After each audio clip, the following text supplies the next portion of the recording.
France. L'extrême droite et les médias, haro sur le noir et l'arabe. Depuis le succès du Rassemblement national aux élections européennes du 9 juin, et dans la perspective des législatives, les groupes de l'extrême droite multiplient les démonstrations de force dans plusieurs villes françaises, souvent assorties de violence. Armés de ceintures ou de parapluies, le poing levé ou la main serrée autour d'un drapeau arborant une croix celtique, étendard historique de l'ultra-droite, une cinquantaine d'individus cagoulés et vêtus de noir défilent sur le pavé du Vieux-Lyon. Galvanisés par une possible victoire de l'extrême droite aux élections législatives anticipées du 30 juin et 7 juillet, ils vocifèrent « On est nazi putain, islam, hors d'Europe » ou encore « bleu blanc rouge, la France aux Français ». Plusieurs passants sont victimes de ce déchaînement de violence. J'ai vu un homme se faire passer à tabac à coups de chaîne de vélo. Ils ont aussi jeté des chaises sur les gens, ont renversé des tables, c'était le chaos. Dans plusieurs canaux de la messagerie cryptée Telegram, des groupes d'extrême droite tels que Division Aryenne Française ou Canal Nation appellent à s'attaquer aux Arabes et aux Noirs, et incitent les militants à s'en prendre au cortège de gauchistes, pour défendre notre drapeau, notre pays, notre patrie. Certains diffusent des vidéos de violence en félicitant leurs auteurs, quand d'autres prodiguent des conseils pour mieux s'en prendre à leurs adversaires. Infiltrez-vous dans la foule, attendez la fin de la manifestation, suivez un groupe jusqu'à un endroit sans caméra et occupez-vous d'eux, disent-ils. Même dans les médias officiels, dont les patrons font leur beurre dans les pays arabes et africains, la parole xénophobe et raciste est désormais libérée. Des journaleux, des experts en rien et des intellectuels médiatiques se donnent à cœur joie, en se basant sur un simple fait divers, pour pointer du doigt l'arabe, le noir, le musulman. Bref, l'étranger venu du sud de la Méditerranée.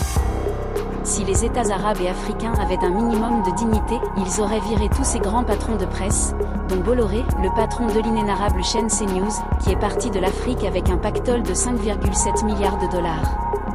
Des milliards qui appartiennent aux peuples ivoiriens et camerounais que des cerbères sur les plateaux télé maltraitent et insultent. C'est ça la réalité.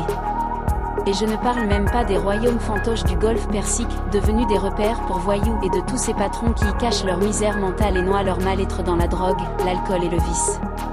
Que reste-t-il de l'héritage des Fanon, Aban, Mandela, Lumumba, Nkrumah? Rien. Aucun dirigeant musulman ou africain ne s'offusque de ces dérives racistes.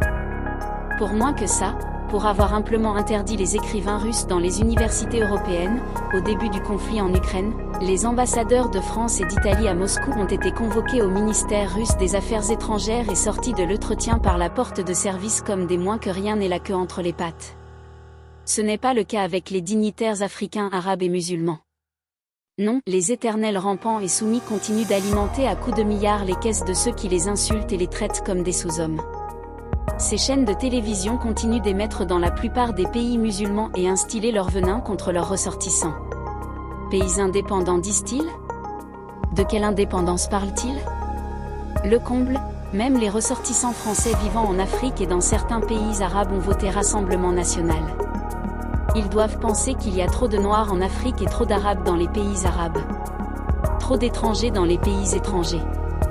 En tout cas, pour l'Europe, on l'aura compris, l'arabe et le noir seraient responsables de la faillite morale, intellectuelle et économique du vieux continent, et l'oligarchie financière mondialiste n'y est pour rien dans cette faillite.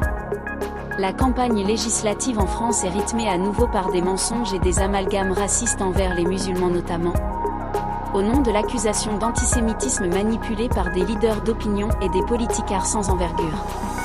On a même entendu que c'étaient les musulmans qui auraient soufflé à Hitler l'idée de la solution finale. Hitler aurait donc eu pour conseiller des musulmans. Tant qu'on y est, Hitler était peut-être de confession musulmane? Pourquoi pas? Et les purges staliniennes n'ont-elles pas été dictées par les Peuls et les Zoulous à Joseph Staline? C'est possible. La bêtise et la stupidité n'ont aucune limite. Une question: comment des gens de cette espèce ont pu coloniser l'Afrique? À présent, nous avons la ferme conviction que ce n'est pas l'Européen qui était efficace, mais c'était le colonisé qui était faible, dispersé et inefficace. Même le parti de la France insoumise, dont les responsables ne sont pourtant pas si insoumis qu'ils le prétendent, est pointé du doigt. Pour s'en rendre compte, de leur prudence et de leur peur de cette oligarchie mondialiste, il suffit d'écouter leurs ragots atlantistes sur la Russie de Poutine et sur la Chine de Xi Jinping. un ancien franc-maçon, en l'occurrence Jean-Luc Mélenchon, est accusé d'antisémitisme pour avoir dénoncé, à l'instar des juges de la Cour pénale, de la Cour internationale de justice, de l'ONU, d'Amnesty International, de la Croix-Rouge et de plus de 180 États du monde, les massacres à Gaza. Un comble, il est obligé pour justifier ses positions contre le génocide à Gaza, de s'appuyer sur l'ONU. Comment ferait-il pour défendre les immigrés arabes et africains? Il doit attendre que la CPI et l'ONU se saisissent de l'affaire.